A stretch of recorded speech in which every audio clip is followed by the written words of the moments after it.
Fala aí, galera! De volta agora para a nossa resenha. Aquela nossa resenha animada. A resenha vai ser boa, hein? A resenha vai ser boa, que tem uns negocinhos aí que a gente deixou para falar do episódio, né? Sobre goleadas, que na realidade as goleadas elas acabavam servindo de contextualização para uma série de temas, né?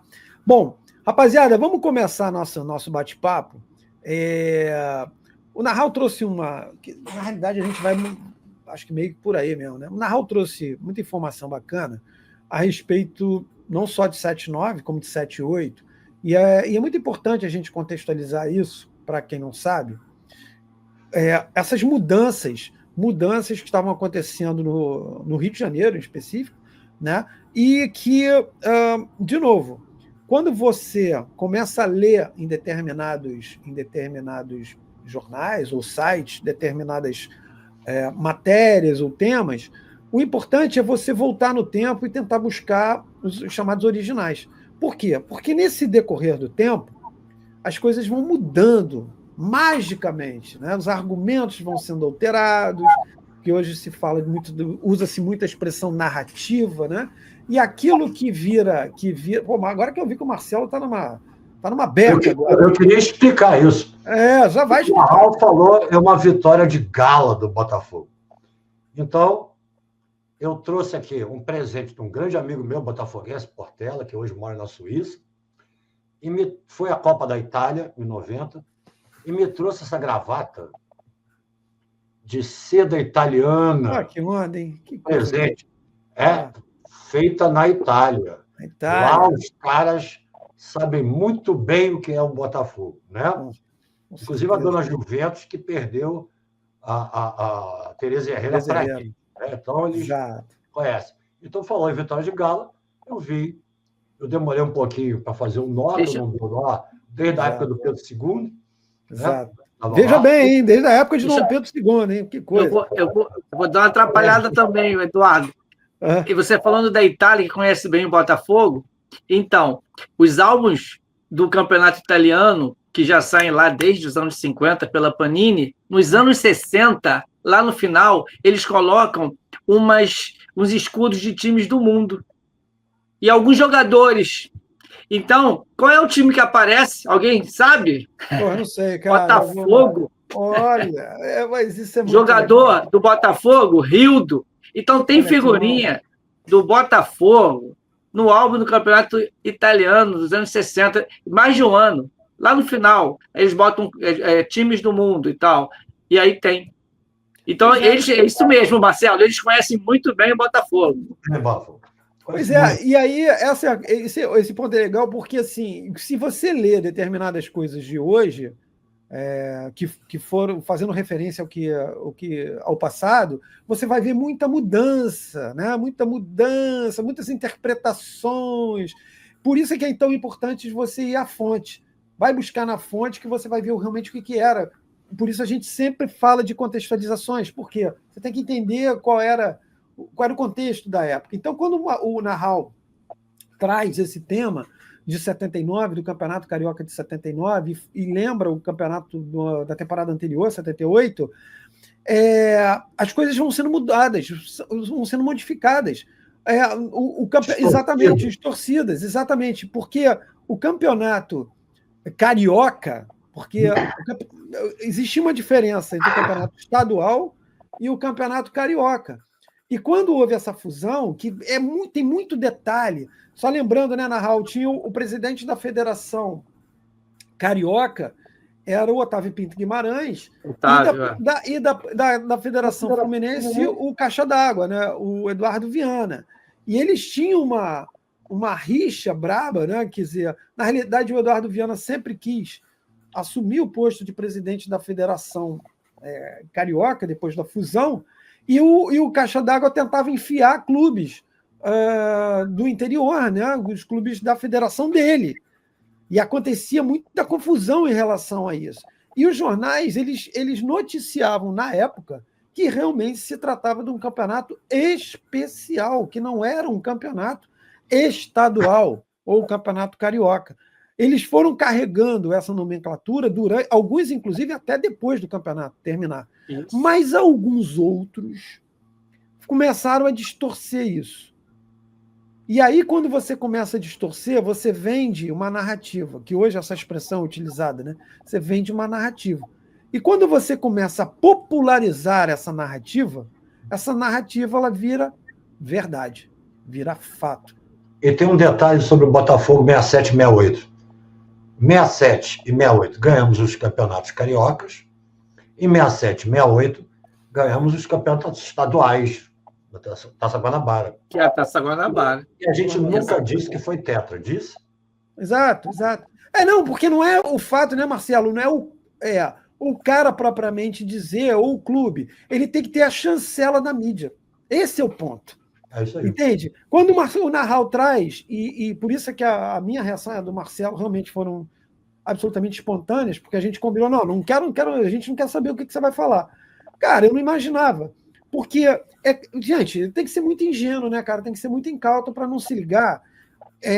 Obviamente que eu não estou aqui dizendo que houve uma manipulação para que o Flamengo ganhasse, não é isso. Mas é muito mais interessante que a sua marca seja veiculada a um produto de massa do que um produto que não é de massa. Eu bato tanto nessa tecla porque é tão claro, é tão óbvio, pô. Se eu fosse empresário e fosse patrocinar alguma marca, evidentemente que eu quero a minha marca, o meu nome, uma marca popular, pô. É óbvio que as pessoas vão ver, entende? Então, o que você não pode fazer é distorcer os fatos. Quando você distorce fato, não é só feio, é desonesto. É desonesto. É propaganda enganosa. Enganosa, cara. Isso não... Olha, eu já li, assim, quer ver? Foram fazer o primeiro campeonato em 79. Fizeram bem curto para ter espaço para o brasileiro. Só que aí o brasileiro só começou depois, aí fizeram outro. Eu já encontrei isso em mais... que você falou, criou essa narrativa, né? E acaba, entre aspas, se tornando uma verdade. Não precisa muito, não. Em meia hora, pesquisando na hemeroteca, né? Nos jornais, em meia hora, eu encontrei várias reportagens falando disso, que aquele campeonato era classificatório de 7 e 8 e o de 7 e 9 era especial. E o que você falou, por muito tempo ainda, naquelas estatísticas que vinham nos confrontos, né, eles chamavam de estatísticas, né, de confrontos, do Botafogo e Fluminense, Botafogo e Flamengo, Vasco e Fluminense, vinha lá, campeonato carioca, aí vinha campeonato especial e vinha campeonato fluminense. Eles separavam, eles já separavam o antigo de 7-8 para trás de carioca, aquele primeiro de 7-9 especial, porque o nome dele é esse? Não tem outro nome? Exato. Quer dizer uma coisa? O Botafogo, em 96, ganhou a Taça Cidade Maravilhosa. Erradamente, ainda achamos esse campeonato de campeonato carioca. Esse campeonato não é carioca.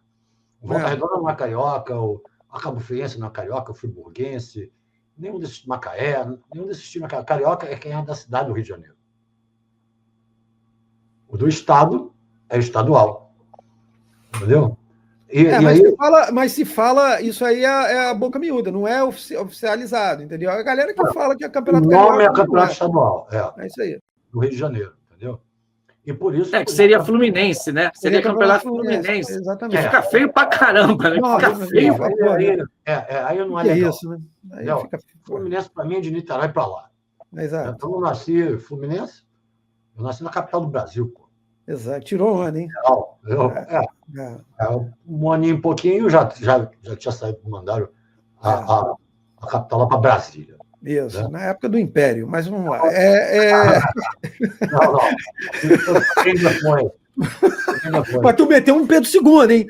Você falou, na época do Pedro II. Você disse. Eu disse, mas depois expliquei colégio Pedro II. Até hoje me dá nó de gravata, tá vendo? Aqui, tá bom. Aqui, ó. Gravatinha. Isso. Etiqueta aqui, ó. Tirou onda, olha só, é muita onda. Marcelo, inclusive, tem várias. Olha, Marcelo tem várias atividades, inclusive, além de professor, além de. Olha que maneiro. Nossa, que bonito. Bonito. Aqui, Marcelo tem várias atividades, além de professor, de sócio do Botafogo História, né? Ele é dublê de Tiradentes e de Antônio Conselheiro também. Não, Tiradentes não. Tem um amigo meu que se mudou para Tiradentes há pouco tempo. Falou, Marcelão, você precisa vir aqui. Eu falei, ô Camilo, tem 2 lugares no Brasil que eu não vou. É Tiradentes e Nova Jerusalém, lá em Pernambuco. Que tem aquela... Bom, arrumar uma cruz, já vamos pregar ele lá, cara. Eu não quero ser sacaneado no meio da rua. Vamos arrumar uma cruz. Não, Nova e depois Jerusalém, eu não vou. Agora um dos Parece episódios... um tarado religioso. Isso, porra, que isso. O outro maluco lá, imperialista, quer me ele voltou, o cara vai falar, ele voltou. Agora. O retorno. Henrique Cristo, novo Henrique Cristo. Mas é o seguinte... Eu falo só uma coisinha, antes que eu me esqueça, Edu. Você falou de um jogador que era um ídolo do meu pai, Santa Maria. Sim. Ele sempre me contava, não tinha substituição na época, né? Aí falou um jogo já o Severino, acho que contra o Fluminense, não me lembro bem. Do corte na cabeça? Isso. Madureira. Aí o Santa Maria... Madureira. Madureira. Eu sabia que era um tricolor desse nível aí. Mas Madureira era azul, branco e roxo ainda. Bom, ele falou assim, o Santa Maria quebrou a cabeça. Todo corte na cabeça é quebrar a cabeça, né? Aí fachou. Quanto mais, eu nunca mais esqueci essa frase dele sobre Santa Maria. Quanto mais ele sangrava, mais ele jogava. Aquele argentino mesmo. Marcelo, aí. Que legal você ter tocado nesse assunto. E, rapaziada, a resenha é isso. A resenha, que tem gente que não conhece, está chegando agora. Os caras vão falar de novo. Não, a gente vai falar de uma pá de situações contextualizadas, óbvio, mas que são informações novas, coisas novas, totalmente diferentes. E é muito legal que o Marcelo está falando sobre esse exemplo em específico, porque aí eu vou colocar, ele colocou o pai dele na conversa, eu vou colocar o meu agora. O meu pai era um cara que, assim como o pai do Marcelo e o pai do Nahal, só que o pai do Nahal está firme aqui com a gente e tal, né? Enfim. Meu pai contava muitas histórias sobre futebol. E meu pai era um cara, era frequentador, porque ele, como eu já expliquei, meu pai jogou futebol de praia, era um cara muito conhecido em Copacabana, blá, blá, blá. E ele não só gostava, entendia futebol, né? E jogava bola. E tinha uma memória muito boa. Então ele trazia umas histórias, eu criança ouvindo aquelas histórias de vários, não só de jogadores do Botafogo, não. Ele falava de jogadores, falava do Zizinho, falava do Ademir, falava de vários, Carreiro, falava de vários caras, Domingos da Guia, enfim. E eu guardava essas histórias. E o Marcelo lembrou muito bem. O meu pai me contou essa história. Meu pai foi ao jogo também. E falava, Eduardo, ele estava enfaixado, ele botaram a faixa na cabeça dele. A faixa era vermelha. Meu pai falava que era vermelha escura, de tanto sangue. E a bola ia no alto, ele subia de cabeça. Meu pai, aquilo marcou, meu velho. Ele falava, o sangue espirrava. O sangue espirrava. Aí, beleza. Eu ouvindo aquilo amarradão. E meu pai contou mais de uma vez, como contou vários detalhes. Quando eu comecei a pesquisar, e eu acho que vocês tiveram esse mesmo sentimento, de quando você começa a pesquisar, você mergulha no tempo, né? Você começa a ler aquelas coisas, você entra naquele universo, né? E algumas situações, alguns personagens que apareciam, as histórias que os nossos pais contavam, elas se materializavam ali, porque eu tô lendo a história do maluco que o cara contou. E aí um dia eu tô lá, cara, sem saber que era aquele jogo em específico, eu abro um jornal XYZ, que eu não me lembro, e tem uma imagem do Santa Maria no chão, sendo atendido, o cara botando um bagulho na cabeça dele. Eu falei, é esse jogo. Na mesma hora eu sintonizei. É o jogo que meu pai fala. E eu, óbvio, né? Comecei a pesquisar na hora. O jogo, fui abrindo os outros jornais, Globo Esportivo, meu amigo, eu viajei no tempo. As imagens do Santa Maria, como o Marcelo bem lembra, era um jogador referência. E uma coisa que eu acho que vocês não sabem, eu mesmo me surpreendi, ele como eu falei, ele veio para o Brasil para jogar no Fluminense, foi muito bem no Fluminense. E volta para o River, ele meio que foge, ele não chega a cumprir, o pessoal do Fluminense fica super invocado. E aí, quando ele volta, né, que eu contei no episódio, ele volta a priori para o Flamengo, chega a fazer um amistoso para o Flamengo, e o Botafogo acaba surrupiando e leva para o clube, ele joga 4-1, 4-2, 4-3 e acho que iníciozinho de 4-4 ele sai. Ele já estava com idade e tal. Mas o que eu vou contar como novidade é que ele ficou enraizado no Botafogo. Ele passou a frequentar o Botafogo direto, ele fez amizade com os caras e ele se tornou... Não vou dizer aqui, o cara era Botafogo. Para mim não faz diferença nenhuma. Eu estou falando da referência que ele passou a ter, o Botafogo passou a ter para ele. E ele se radicou no Brasil. Ele acabou ficando no Brasil e morre, falece aqui no Brasil. Santa Maria, Marcelo, bem lembrado, por isso que eu falei que era um desfalque muito importante, porque mesmo sem ganhar nenhum título, ele é um jogador que precisa ser mencionado, precisa ser reverenciado, que foi um cara referência naquele, como centro médio, né, de raça, de disposição. Tem muito jogador do Botafogo que não é tão conhecido quanto os campeões, que foram grandes jogadores, a exceção, eu acho que o Heleno, né, que nunca foi campeão pelo Botafogo. Sim. O que o Heleno fez foi fazer a torcida do Botafogo crescer muito. A torcida do América era muito grande. Sim.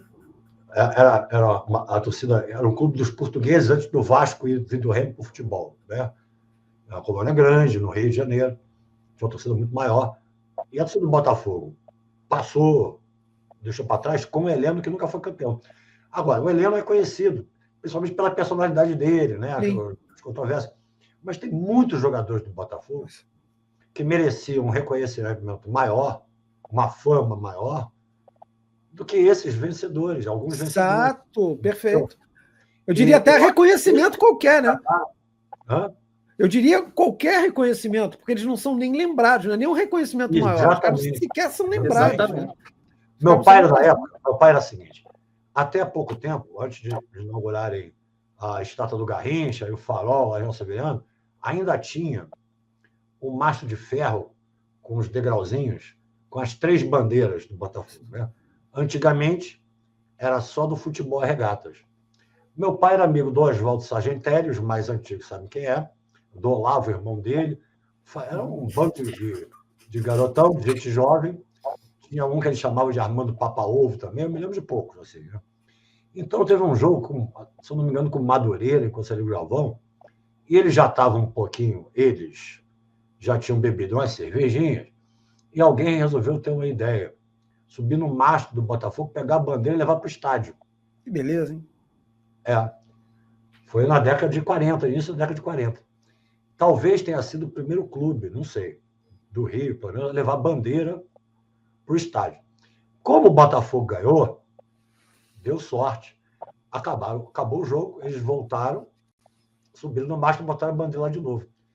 E aí, como deu sorte, o pessoal lá, os funcionários, os diretores, começaram a fazer vista grossa, quando eles iam lá, tiravam a bandeira e levavam para o estádio, entendeu? E foi assim. Quer dizer, o Botafogo tem umas tradições, vestir o manequinho, que são coisas muito marcantes e muito especiais do Botafogo. Exato, é isso aí. Esses caras, quando a gente pensou em fazer o canal, era a oportunidade que a gente passou a ter de homenagear esses personagens. Isso não é exagero, gente. É exatamente isso. É a oportunidade que Marcelo, Roberto Narral e eu temos de homenagear. Quando Marcelo fala deveriam ser mais reconhecidos, não, deveriam ser reconhecidos. Caras, aliás, nem reconhecidos, conhecidos, porque, na realidade, os caras não sabem nada. É duro. Eles são meio que apagados da história, né? Da história. Exato, perfeito, Narral. Quando você usa isso, o apagar da história, tá ligado? O personagem apagado, ele não existe. Apagar o fato também, como você traz o campeonato de 79, apagar da história que aquele campeonato não era um campeonato estadual, que aquele era um campeonato especial. Apaga-se da história, não existiu. Eu me lembro bem, e aí a gente voltando para a parte, para quem não viu o episódio, você não viu o episódio não, bonitão? Vai lá, assiste, que está bem maneiro. A parte do Narral, quando ele fala de 79, eu me lembro bem, gente, que o Flamengo, vocês devem lembrar, do supervisor, Domingos Bosco, que era um cara que o Flamengo trouxe do Fluminense. Eu odiava o Domingos Bosco, porque ele era um cara que provocava, eu era moleque, criança e tal. E ele começou a fazer... O pessoal do Flamengo começou a vender essa... E era certo, os caras estavam fazendo deles, né? Começaram a vender quando o Flamengo ganha o estadual de 78, como lembrou bem o Narral, haveria necessidade, a priori, de se disputar com o vencedor do campeonato fluminense, né, para ver, bababá. Mas quando o Flamengo vence esse campeonato, quebrando um pequeno jejum, mas uma situação muito complicada internamente do clube, porque o Flamengo tinha sido campeão em 74, depois 7-5, 7-6, não vai nem para as finais. E eu digo finais plural mesmo, porque uma foi triangular e outra quadrangular. Que o Flamengo nem vai para isso. A América vai, o Flamengo não vai. Não vai. E o América tinha um ótimo time já no meados dos anos 70, né? E aí, em 77, perde para o Vasco. Em 78, está decidindo com o Vasco, e o Vasco podendo ser campeão. Inclusive, eu acho que já falei sobre isso aqui. Alguns jogadores, ex-jogadores do Flamengo, super famosos, conhecidos, Júnior, o falecido Adílio, aliás, muita gente boa, Adílio, tive o privilégio de conhecê-lo, né? O Tita, o próprio Rondinelli que fez o gol, mas o Rondinelli seria até suspeito, mas a galera toda dizendo que aquele gol talvez tenha sido um dos gols mais importantes. Talvez não. Ele foi um dos gols mais importantes da história do Flamengo. Porque o Flamengo poderia perder aquele campeonato e a maioria daqueles meninos ia ser mandado embora. Os caras sabiam disso. O Tita, que tinha perdido o pênalti na temporada anterior, o Adílio, que estava surgindo, o Júnior, que estava meio lesco-lesco ainda, e o Flamengo, então, ressurge. Então, quando o Flamengo ganha em 78, por isso que eu trago o Domingos Bosco, ele começa a vender essa história também. O Flamengo está indo em busca do bi. O bi do era especial. Peraí, para o campeonato estadual seria o outro. Aí o Flamengo ganha. Quando o Flamengo ganha, essa narrativa virou verdade. Porque o Flamengo já era, para muitos, já era o campeão. E estava buscando aí, porque era ridículo, né? Estava começando um outro campeonato e falar assim, não, peraí, o Flamengo vai buscar o bicampeonato? Começaram a falar isso durante o campeonato, porque o Flamengo estava buscando o título. E aí os caras simplesmente falaram, o Flamengo está buscando o tri, e ninguém... Peraí, como assim, gente? Que papo é esse? Tri em 2 anos. Em 2 anos. Fala, Narral. Tem um colunista do Jornal dos Esportes, e eu dei bobeira de não ter anotado o nome, mas eu vou voltar lá e vou pegar. Ele, na sua coluna, ele fala que o Flamengo não poderia nunca ser tri, porque aquele campeonato do início do ano foi um campeonato especial e não estadual. Ele coloca isso na sua coluna, né? Mas, no todo, o próprio Jornal dos Esportes coloca o Flamengo. Mas sem dúvida, porque por isso eu falo sempre isso. A questão não é o jornal, é a chefia, é o que é importante. Importante é você chegar e vender essa imagem. É vender. Gente, não é, de boa, cara, é ser muito ingênuo, cara. Pô, você está trabalhando em cima de muitos torcedores. Você vende jornal, você dá audiência no rádio. Naquela época, a televisão transmitia poucos jogos de futebol, não tinha nem patrocínio na camisa. Então, quer dizer, você precisava sedimentar. Marcelo cita o Heleno. Esses personagens, Marcelo e Narral e amigos, esses personagens que o Botafogo tinha, esses personagens eram a mídia. Porque eles faziam a identificação. O torcedor passava a se identificar por causa de um Heleno, por causa de um Garrincha, por causa de um Newton Santos. Não era a mídia. Você tinha... É lógico que a mídia tinha vários colunistas famosos, né, que eram botafoguenses, que eram alvinegros. Pô, era ele. Acho que se você pegar a nata, a maioria da nata era torcedora do Botafogo. Porque, como eu já citei aqui, o Fluminense era a elite aristocrática, considerada a elite aristocrática, e o Botafogo era considerada a elite intelectual. Isso era fato. Não era uma coisa de grana, era a galera mais intelectualizada que era, né, torcedora do Botafogo. Mas, enfim, essa rapaziada é que não fazia essas histórias morrerem. Porque, por exemplo, era o Armando, era o Geraldo Romualdo. O Geraldo Romualdo, cara, ele é uma das figuras mais importantes do jornalismo impresso no Brasil, porque ele era um historiador. Ele fazia as matérias, ia buscar as estatísticas, ele que ia fazer. Ele trazia, ele era Botafogo. Né? Então era um cara que chegava lá e estava entrevistando os malucos lá de trás, no fim dos anos 30. E aí você pegava um jornal dos anos 50, Marcelo e Narral viram isso diversas vezes, fazendo matérias sobre os caras dos anos 30. E não só do Botafogo, né, Marcelo? Pegava caras do Flamengo, do Fluminense, do... Isso eu queria falar para quem está nos assistindo. Eu acho bem interessante vocês comprovarem fatos em jornais bem antigos, na Hemeroteca Digital Brasileira, no site da Biblioteca Nacional. O material lá é riquíssimo de periódicos. O Globo Ilustrado, o Esporte Ilustrado. Globo Esportivo. Globo Esportivo, o Esporte Ilustrado, o Globo Esportivo, que o Edu falou, é genial. E outros periódicos, jornais antigos. E você vai vendo o que vai acontecendo e que não é contado. Exato. Está lá escrito. Está escrito, escrito e em imagens. Porque você tem, Marcelo, eu acho que até já falei isso em algum episódio. Tinha uns semanários muito maneiros, que eram o Malho, o Careta, o Fonfon. Era muito maneiro. O que acontece? Esses semanários, eles não eram semanários esportivos, tá? Eles eram semanários locais. Cara, o que você tem de imagens da construção do Rio de Janeiro? Você vê fotos da época, cara. Eu tô falando, meu irmão, do início do século, cara.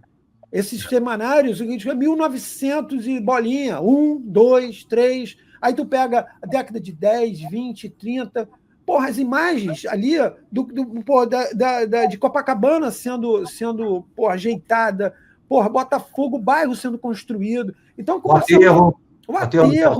Exato. Delfim Moreira, Maracanã. Porra, o Cristo. O Cristo, cara. Isso. O Bondinho. Eu peguei uma matéria do Bondinho. O Bondinho é antiquíssimo, né, cara? Eu peguei uma matéria do Bondinho que eu falei, caramba, que maneiro. Então, assim, você tem a história. O Marcelo cita muito bem isso. Só que, é lógico que a gente sabe que hoje é uma geração bem diferente, o pessoal não tem muita... Aliás, eu até lembrei do negócio. Cara, a participação de vocês é sensacional, sempre. Inclusive com críticas, óbvio, né? Eu nem acho que não falei isso para vocês. Não, certamente não falei isso para vocês. E eu vou falar um negócio para vocês. Muita gente... derrubei aqui, para variar. Todo vídeo dá um pau aí no... Porra, meu lado direito é baleado, meu irmão. Mas só na resenha, tem isso, né? Só na resenha. Bom, que bom que pelo menos não fica...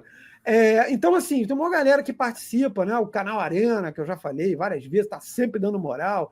Falei do Marcos Barros, né? Que é um cara que, super carinhoso, e vários, um monte de gente que, faz questão de participar. Aí tem uma fera lá que chegou, cara, e fazendo meio que uma crítica a mim, assim, falando assim, isso tem a ver com o que a gente está falando aqui. Aí ele falando assim, Eduardo, eu gostei da expressão que ele usou, atalha, quer dizer, atalhar, que seria um verbo que eu estou inventando aqui, que é criar atalho para ir direto ao assunto. Aí eu falei, porra, peraí, meu irmão, isso deve ser uma criança, né? Dessa geração que quer tudo mastigado, né? Que tu quer ir direto no negócio e não quer contextualização. Aí fui olhar, meu irmão, o cara... Não, ele é da nossa geração, tá meio acabado, tá meio precisando de uma funilaria, né? Para dar uma melhorada. Mas o que eu quero dizer vai ao encontro do que o Marcelo está dizendo. A rapaziada não tem muita paciência para pegar as informações que estão no entorno. E acham que isso, e aí eu vou repetir a expressão que ele usou, é blá, blá, blá. Cara, meu amigo, se você vai querer saber, por exemplo, como o Narral cita, o Narral não cita a goleada de 79, especificamente sobre o Fluminense, que realmente foi um desfile do Mendonça, eu me lembro bem desse jogo. Mas ele mostra o que era aquilo ali. Ele fala antes, ele conta antes. Passa uma série de informações que você, bonitão, você não vai encontrar.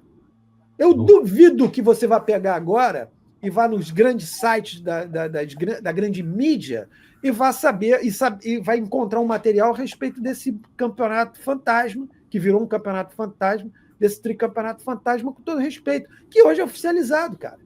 Olha que doideira, que loucura. Alguém chega, passa. E não é porque é o Flamengo, não, como o Marcelo bem cita. Porra, o Botafogo ganha a Taça GB, que, aliás, era a competição que classificava para a Taça Brasil, se você não sabe. Campeão da Guanabara, campeão do Estado. Exatamente. Perfeito. Era o campeão do Estado, bonitão. Então podia chegar e reivindicar e falar assim, olha só, o Botafogo é o campeão do Estado. Ele ganhou a 67 e ganhou o Carioca também. Então, pô, nós levamos aqui, Bia. Cara, tu acha que, honestamente, vai ter... Não vai fazer isso. Porra, cara, não vai. Até porque se fizer... Lembrando que até 71 a Taça Guanabara era um torneio à parte. Né? A partir de 72 virou turno, aí é outra coisa. Mas até 71 era um torneio à parte. E hoje... Tem mais uma coisa. Virou turno por causa do Botafogo em 71. Porque o Botafogo teve um momento do campeonato que estava disparado. Era considerado já campeão. Então, para evitar isso, fazer 2 turnos, 3 turnos, campeão de cada turno estava na final, porque aí um time podia ir muito bem num turno e no outro ia para o espaço. Entendeu? Então, para manter as rendas... Lembrar. Até 71, qualquer jogo do Botafogo dava renda, cara. Bem lembrado esse coisa do... Cheio, cara. Torcendo contra o Botafogo. Bem lembrado esse lance do Botafogo ter disparado, porque os campeonatos anteriores, eles eram por pontos corridos e decididos sempre ali, na última rodada. E realmente, porra, o Botafogo abriu de tal forma que havia grande chance, tipo, com 2 até 3 rodadas de antecedência, o Botafogo ser campeão e perdeu o glamour do bagulho, né? Exatamente. Então, para não arriscarem assim, as rendas baixarem, né? Eu tinha Flamengo e Vasco, os 2 fora do páreo, ia dar o quê? 10 mil no máximo? Exato. E outra, né, Marcelo e Narral? A gente falou do campeonato especial, que virou campeonato estadual, e a gente falou da Taça Rio, da Taça Guanabara, que era uma competição à parte que determinava o campeão da Guanabara, especificamente, e, posteriormente, nós tivemos a Taça Rio, que virou isso, que é essa Taça Rio de hoje, né? Que a Taça Rio era o segundo turno, que classificava o time para enfrentar o vencedor da Taça Guanabara. Hoje, a nomenclatura Taça Rio ela é mantida, mas, para times que terminam em 5º, 6º, 7º e 8º. E aí o Botafogo ganhou 2. Então, aqui não tem essa... O Botafogo, aqui não tem essa bobagem de ficar querendo buscar. Cara, as 2 Taças Rio que o Botafogo ganhou, eles não têm o peso das Taças Rio de anteriores, porque classificavam para a final. Então, eu não vou tirar onda aqui. Ganhou 2 Taças Rio. Pô, meu irmão, então, assim, quando eu cito... Tem uma coisa que o Narral puxou, o Carlito Rocha entregando a taça do torneio início de 77, né? Que tinha o nome dele, né? Tinha o nome dele, pois é. Eu queria lembrar a todos os nossos videntes, em vez de ouvintes. Nossos parceiros. Pois é. Que o Botafogo é o atual sempre eterno bicampeão do torneio início. Nós ganhamos os 2 últimos, 67 e 77. E isso vai ficar para sempre. E importante, né, Marcelo? Porque quando a gente também falou aqui que o Botafogo é o último campeão da Taça Brasil, pode até um dia um doido resolver falar, vamos reeditar a Taça Brasil, que era a Copa do Brasil, né, quando no início era mais ou menos essa ideia. Sei lá, pode parecer um maluco que vai tentar fazer isso. Mas a torneio início, a chance é 0. Porque não tem a menor possibilidade de você botar no mesmo estádio torcedores de Flamengo, Fluminense, Botafogo e Vasco. Não, e pior, sabe quantas horas a gente passou, eu e meus amigos, no Maracanã, no torneio de 77? 9. Pois é. 9 horas. Os jogos eram de 20 minutos, né? Mas afinal não, eram 2 tempos de 30 minutos. Aí jogava Campo Grande, Bom Sucesso, Portuguesa lá, todo mundo jogava, quem ia perdendo ia eliminando, mas tinha muita disputa de pênalti, né? Pois é. Mais. Pois é.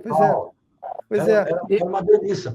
Esse é jovem e persistente, tem preparo físico, paciência, para ficar quase 9 horas. Eu falei 9 horas, mas exagerei. Quase 9 horas, mais de 8 horas e meia no Maracanã, do meio-dia até de noite. Entendeu?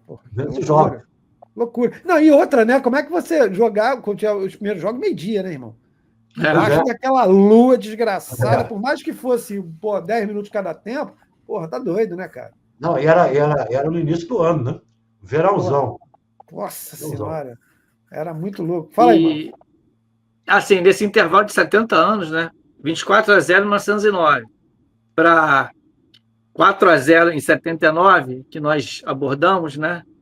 A família Rocha presente. Lulu Rocha. Pode crer. Lulu Rocha no 24-0 e Carlito Rocha no Maracanã assistindo, depois no vestiário do 4-0. Bonitão. Em 42 também ele estava lá, porque ele era o cara. Estava esperando você falar isso. Ele era o cara. Olha só, gente, Carlito Rocha. Eu vou falar um negócio aqui.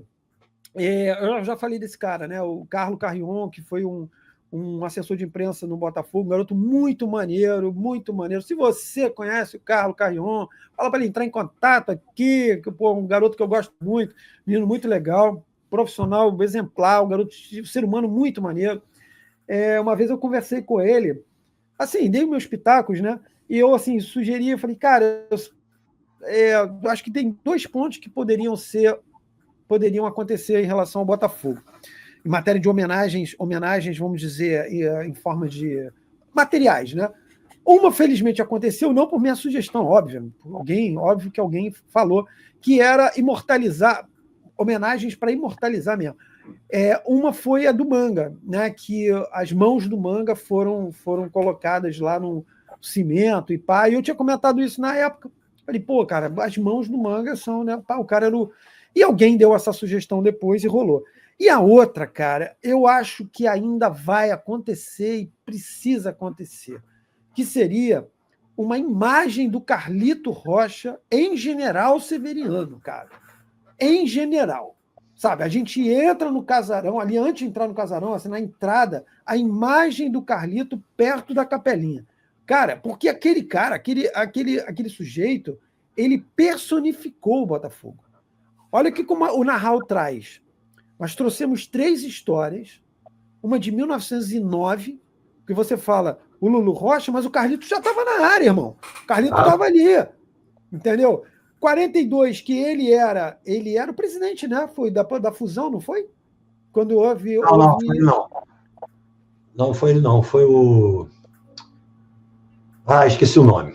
Eduardo Azeredo? Eu acho que foi Eduardo Azeredo, Bom, mas enfim, mas ele era figura... Mas ele estava no clube. Ele era figura influente pra caramba. Total. Mas em 79, no fim da vida, salvo engano, ele morre em 81.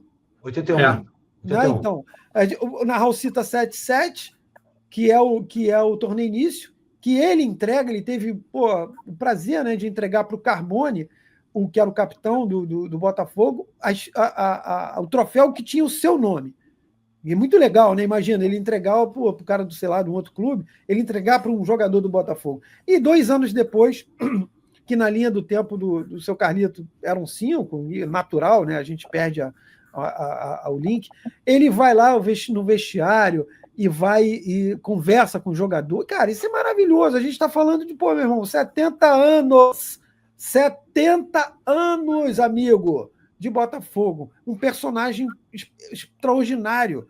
Né? Então, Botafogo é muito... Se a gente parar e pensar e anotar a quantidade de nomes que nós utilizamos, trouxemos, tanto no episódio quanto na resenha, cara, são dezenas de personagens que são fundamentais e que são alguns esquecidos e alguns ignorados, porque ninguém lembra, ninguém sabe, nem lembra, sabe que esses caras existiram, que passaram. Agora, atualmente, tem uma coisa cada vez mais pujante, como, Marcelão, mas isso aí aconteceu antes eu nem tinha nascido.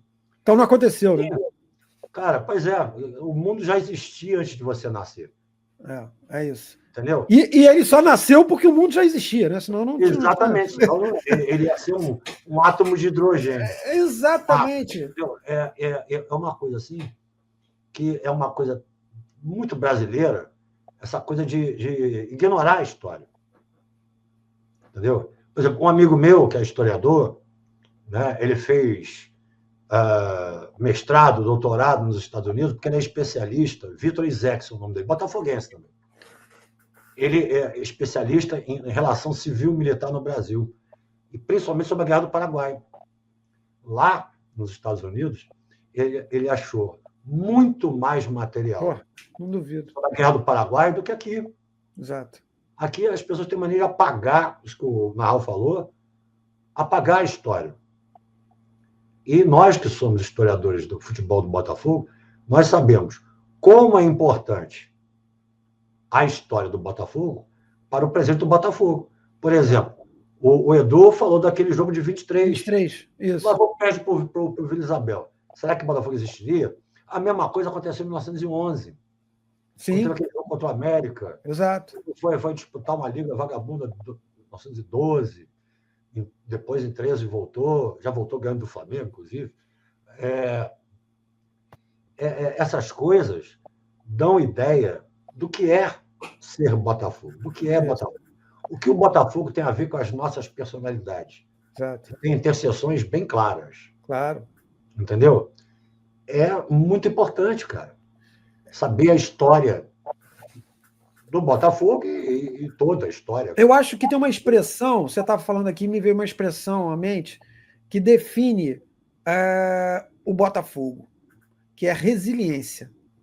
Eu acho que o Botafogo é um clube que, com todas as dificuldades que passou, né, falando de 23, por exemplo, que é um episódio que a gente mencionou, um problema interno, e ao mesmo tempo que era muito grave, não é um negócio, era muito grave. O clube naquela época, ele não era visto com uma esfera econômica, financeira, comercial, não, era o cara vivia, ele respirava o clube. Então, quando havia uma cisão, era a cisão da própria vida do cara. O cara se sentia apartado, né?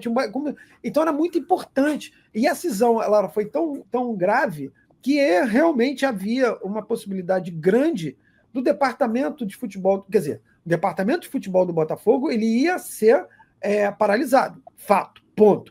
Agora, por quanto tempo?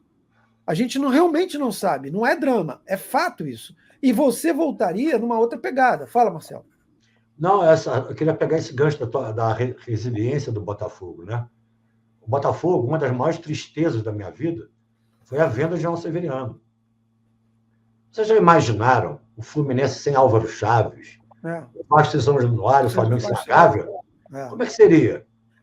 O Botafogo sobreviveu, cara. Entendeu? Por isso que é legal o Vasco, o lance do Vasco, que eu já citei aqui, que eu acho que é um clube interessante pra caramba. O meu filho, que até já troquei uma ideia com ele rápido aqui, ele já falando agora de sorteio, o meu filho fala, pai, talvez o estádio mais legal que eu gosto de ir mesmo é São Januário, porque ele sente aquela coisa histórica, que foi uma expressão mesmo que ele usou. Ele fala, pô, e meu filho não é tão assim, de coisas muito lá de trás, não. Mas ele fala, porra, a gente sente que é um negócio diferente, né? E você citou muito bem, Marcelo. E olha que coisa interessante. Quando o Botafogo vendeu, e é importante a gente frisar aqui, tá? Tem muita gente que fala, essa semana mesmo eu já li ou ouvi o sujeito falar que quem vendeu a sede foi o Boré. Não. Quem vendeu a sede foi o Rivinha. O Boré sacramentou. Foi o Rivinha que, durante a negociação foi na gestão do Rivadavia Correia Meia, e aí deixou, e o Boré faz a parada e administra a grana. Aliás, administra muito mal o dinheiro que se viu. Porque o Botafogo tinha que pagar, né? Não era simplesmente, eu vendi porque eu quero comprar jogador. Não, ele tinha que pagar as dívidas. Mas na época, quando foi vendida, logo depois começou a se buscar um apoio para tentar readquirir general, mas havia uma resistência de alguns membros na época da Assembleia Legislativa, e um deles, Marcelo lembra bem, que é o Maurício Azedo, que era torcedor do Flamengo, jornalista muito conhecido, e que sempre usava um argumento que a comunidade, porque eles estavam querendo construir um shopping center, construir um negócio ali e tal, e sempre usou esse argumento que para a comunidade seria pior. Aí a própria comunidade também começou a fazer um movimento, obviamente que capitaneado por algumas figuras importantes, para que o Botafogo reavesse a sede. Mas eu vou ser muito sincero, eu achava que era muito difícil. E quando o Botafogo volta para General Severiano, e o Montenegro é uma figura importantíssima nessa volta, pela imagem que ele tinha de Ibope, não sei o quê, fez o barulho, ali, e eu acho que vocês devem ter ido, né? Eu fui na volta para General Severiano, eu fui lá, teve até aquele jogo histórico lá, dos ex-jogadores do Botafogo, caras das antigaças. Tu foi, né, Marcelo? Eu fui. Eu fui na Câmara Municipal também na votação, fiquei lá o dia inteiro, de meio-dia até as 11 da noite. Depois voltamos a pé para João Severiano. Ah, que beleza. A volta para João Severiano, eu achei o Juvenal, cara, lateral esquerdo. Pô, eu vi ele lá. Eu lembro você falando de ligar para todo mundo que tinha aquele nome. Porra, o nome do Juvenal é Juvenal Silva. Cara, eu liguei para dezenas de Juvenal Silva. Não, mas tem mais. O nome dele tem mais, cara. Não, eu sei que tem. Mas eu sei que tem, só que eu sabia que era Juvenal Silva. Não sabia o nome do meio. Porra, eu tenho o convite guardado até hoje. O convite, que maneiro, isso é legal, cara. O Renato Lourenço Jorge mandou o convite, um para mim e para o meu pai, né? Aí nós não fomos no mesmo horário. Aí meu pai foi mais cedo e eu fui um pouco depois. Quando eu estava chegando, quem eu vejo? O Afonsinho. Aí eu falei, estava com a esposa. Aí eu falei assim, aí tá aí o homem da Taça Brasil. Aí eu falei, pô, me dá um autógrafo. Aí ele escreveu lá, perguntou meu nome, eu falei Roberto. Aí ele escreveu lá, Roberto, aceite a minha amizade. Aí foi escrever o Afonsinho e eu tenho guardado aqui até hoje, né? Tá comigo isso maneiro, aqui. É um material muito maneiro. Ô, Marcelo, só fazendo aí uma retificação, porque eu tomei um susto aqui quando você falou, nesse aspecto de biografia. O nome do Juvenal é Juvenal Francisco Dias. Você deve estar confundindo Silva com Dias.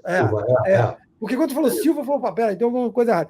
Você falou, teve um cara que... É comum, mas tinha dezenas de Juvenal Dias. Teve um cara que eu conversei, cara, lá nesse dia, conversei rápido, que foi o Amauri, ex-goleiro, goleiro de 57, né? Que tem uma história muito maneira. Pô, a resenha é muito legal, porque a gente começa a conversar e aí vai embora. E a gente dá na hora de ir embora. Alberto, né? Bom, o Amauri era bom, começa e depois o Adalberto assume, né? Porque o Amauri ele entra, na realidade, em 56, era a base do Botafogo, né? Ele pega o lugar do Gilson Mussi, enfim, Edgar. Mas aí o Amauri tem uma história muito maneira. E aí eu conversei com ele me contou isso. Quer dizer, eu sabia da história, mas o detalhe foi ele que contou. Que aquela excursão que o Botafogo faz em 56, a briga que o pau come no jogo contra o Barça ou com o Real Madrid, eu não me lembro, um dos dois espanhóis, a porrada come, o Amauri fica preso. Ele é preso e fica na Espanha. A delegação volta e fica lá. E aí a gente começou a trocar uma ideia e eu lembrei isso. Eu falei, pô, tu ficou preso lá. Ele virou para mim e falou assim, cara, o pior é que não fui eu, porque assim, o cara que deu a porra foi preso porque ele pegou uma figura importante lá, não sei se era o comissário e tal, não sei o quê. Aí ele falou assim, o pior é que eu fiquei preso e não fui eu que dei a porrada no cara. Foi o Pereira Natero, que era o reserva, porque os dois estavam com um nas costas. Eu falei, é mesmo? Ele falou, foi o Pereira que acertou ele, e os caras me pegaram. E o Amauri ficou em cana, ficou preso, o Botafogo teve que negociar a vinda dele. Eu não me recordo qual foi o dirigente que ficou, não me lembro nem se foi Saldanha. Tá? Saldanha ficou, com certeza. Ficou, né, com ele. Então, de repente, foi Saldanha que foi com ele, ficou com ele. E aí eles voltam. Então, assim, a gente viu vários personagens. Eu me lembro do Nilton Santos jogando naquele gramadinho lá na pelada. com um tênisinho, malandro. Aí o cara lança uma bola para ele, ele finge que vai atrasar, sai jogando, eu assim, cara, olha isso, cara. O cara desfilando em General, tirei essa onda, hein? Tirei essa onda, eu vi Newton Santos jogando em General Severiano. Então, galera, a gente traz para vocês uma série de fatos, não tem essa de narrativa, e é esse o ponto que a gente vai bater nessa tecla, independentemente de clube, né, independente de benefícios, não é para o Botafogo, não é para o clube X, YZ. Eu falei de 42 citando que o Fluminense era o bicampeão e ele era escanteado em privilégio de um outro clube, que se o Botafogo perdesse, poderia se complicar, o Botafogo era o líder, e o outro clube que estava em terceiro, se perdesse, o cara não tocava no assunto. Então, esse tipo de argumento, e só para encerrar minha parte aqui, eu falo sempre o seguinte: os jornais, eles não podiam alterar o resultado dos jogos, mas os contextos, sim. Então, se o clube X, que é um clube popular, perde o jogo, ele não pode, o jornal, trocar e dizer que o time ganhou, nem que foi empate. Ele vai dizer que o time perdeu, mas perdeu por causa disso. Vai encontrar justificativas para o time perder. Então, é isso, como historiador, tanto Narral, Marcelo, eu e os centenas de historiadores alvinegros que tem por aí, alguns muito bons, as dificuldades de se encontrar um material, vamos dizer, honesto, é grande, cara, porque você tem que fazer uma filtragem. Eu não digo só de Botafogo, não, eu digo de geral. Filtragem, que tipo de material é esse? Quem está falando? A gente citou até aqui, eu e Marcelo em específico, a dificuldade, quem foi que fez o gol. Imagina, se quem foi que fez o gol é difícil, imagina o contexto da história. Deixa eu só te falar esse negócio da prisão da Amauri. Eu peguei aqui o jornal que eu tenho, a Última Hora. O Canor Simões Coelho era um amigo do Carlito. Sim, jornalista de Minas. Veríssimo. Conheci ele bem velhinho. Era a favor do campo João Severiano, na volta e tal. E a manchete aqui do Última Hora, quer dizer, a cabeça da matéria, né? Encarcerada durante 12 horas toda a delegação do Botafogo. Foi contra o Barcelona mesmo. Foi Barça. Aí está escrito aqui embaixo, em Barcelona é assim mesmo. 9.500 pesetas de multa e 48 horas de prisão para Amauri. Está aqui. Aí, que legal. Aqui é o seguinte, aqui a gente fala e o malandro vai lá e já pega o jornal e pau, e mete bronca. Galera, é isso, a gente tá se despedindo. Esse vídeo, esse episódio, ele está sendo, como nós falamos aqui na íntegra, né, no episódio da íntegra, gravado no dia do aniversário do Botafogo, do dia 12 de agosto, e é evidente que ele vai entrar depois. Então não vai adiantar nada eu falar um negócio aqui para vocês, quando vocês assistirem a essa resenha, e aí esse papo que eu vou passar agora, a parada já vai ter rolado, mas é só para vocês seguirem, que é em relação às lives. Tá? As lives é importante, na realidade a gente decidiu isso na semana passada, a gente começou, quer dizer, hoje eu posso dizer que a gente vai fazer, né? Mas quando você já está assistindo agora, já rolou. A gente decidiu começar no dia 18, e você sabe muito bem, e aí é um pedido que eu faço em nome do Marcelo, em nome do Narral, contar com a ajuda de vocês. Por quê? Nós não temos patrocínio, a gente não tem apoio. Queremos, evidentemente, ninguém aqui vai ser hipócrita de dizer nós estamos fazendo absolutamente, não quer oferecer, não quero. Não existe isso, porque isso é profissional também, exige tempo de pesquisa, exige material, esforço, enfim. Mas a gente conta demais com o apoio de vocês, na participação nas lives, de você assistir com a gente, comentar, participar, independentemente de ainda não ter superchat, de não ter super stick, ainda não ter o clube de membros, que vai ser maneiríssimo. Nós vamos apresentar o que as pessoas não apresentam. Eu não estou preocupado com as outras pessoas, eu estou falando que a gente vai oferecer para vocês um material muito bacana. para o clube de membros, que vai ter uns níveis e tal, pá, mas a importância da participação de vocês, principalmente no início. Depois que uma galera... Aí, o Nahal se invocou, agora ele vai aparecer de novo. Depois que um canal já está bombado, o cara... Meu irmão, mas nesse início, a gente precisa demais da ajuda de vocês. Que tipo de ajuda? Participando, assistindo, comentando, e a gente vai ler os comentários. Tem uma galera que já está íntima do canal. E essa é uma proposta. O Botafogo é família? Que é o Clube Família. Botafogo é um clube família, fato. Foi fundado por familiares, por amigos muito próximos. E o Botafogo História também é um canal família. Nós estamos fazendo a nossa família do Botafogo História, e já tem pessoas que já são bastante participativas, e a gente conta com vocês, todos vocês, não só assistindo aos episódios, aos cortes, né? Nós vamos começar a trabalhar em cima de redes sociais também, Instagram e o TikTok, e fundamentalmente nas lives. Beleza? Rapaziada, é isso. Nós estamos indo nessa, depois de mais uma saga. Realmente a gente espera que vocês tenham curtido. E deixe os comentários aqui embaixo, elogiando, criticando, sempre com nível, isso é muito importante. Que, se baixar o nível, dependendo da minha disposição, você está frito. Mas, enfim, contamos com vocês, compartilha com os amigos. A gente quer contar a história real, e de um jeito nosso, do jeito do Marcelo, do jeito do Nahal, do meu jeito. Beleza? É isso aí, galera. Tamo juntos. Botafogo História ontem, hoje, para sempre. Até o próximo episódio e vamos nessa. Fiquem bem.